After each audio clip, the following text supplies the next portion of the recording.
This is Alan Stein, and I'm going to read my poem, But People Just Don't Act That Way. Section 1. But people just don't act that way, my students assure me. Atreus never cooked his kin and fed them to their father, save the hands and feet, which still raw as belly tripe in the butcher's case he displayed like dessert cart delicacies to the satiated Thyestes. Raskolnikov never used an axe, or Emma arsenic, or Anna an oncoming locomotive. No, people just don't act that way. That's why Goneril and Regan never turned on Lear, or Cain on Abel, and why Peter never thrice denied Jesus. In fact, that's why Stalin and Hitler never found henchmen and why each died unknown except by the handful of humble mourners at his quiet gravesite, their muffled weeping mingling with the muted calls of the saddened birds. Section 2. A true tale from Indiana, picked up from the wire services, where the heartland folk act the way they act.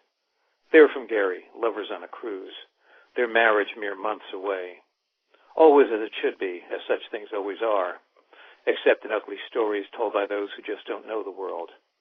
The Caribbean was South Pacific blue, the breeze Cape Cod crisp, the buffets bountiful and blessedly salmonella-free. The sex, well, the sex was steamy and ardent, just as the brochures boasted slyly it was certain to be. Then the telegram. His beloved dad was an IC back in Gary and might not make it. A quick flight from St. Martin to Miami and a quick connection home was what he wanted. She didn't. They'd paid for 4 more days at sea, saved so long for this, their first vacation together, she said. His father would be fine, she said. They, shouldn't be deprived of these days they dreamed of together. So they cruised to the end. On those last 4 days, how did they act? Perhaps my students could say. 2 hours before they reached Gary, his father died.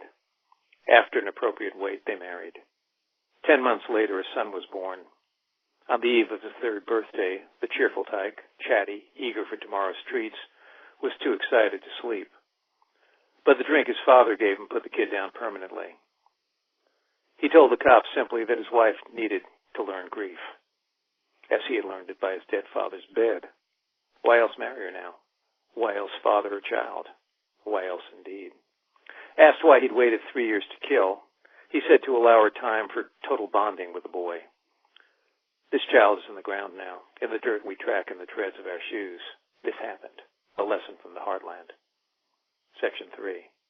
Why do you tell us such things, my students ask. Why do writers write them? It's gross, it's nasty. Because that's just what we do, I say.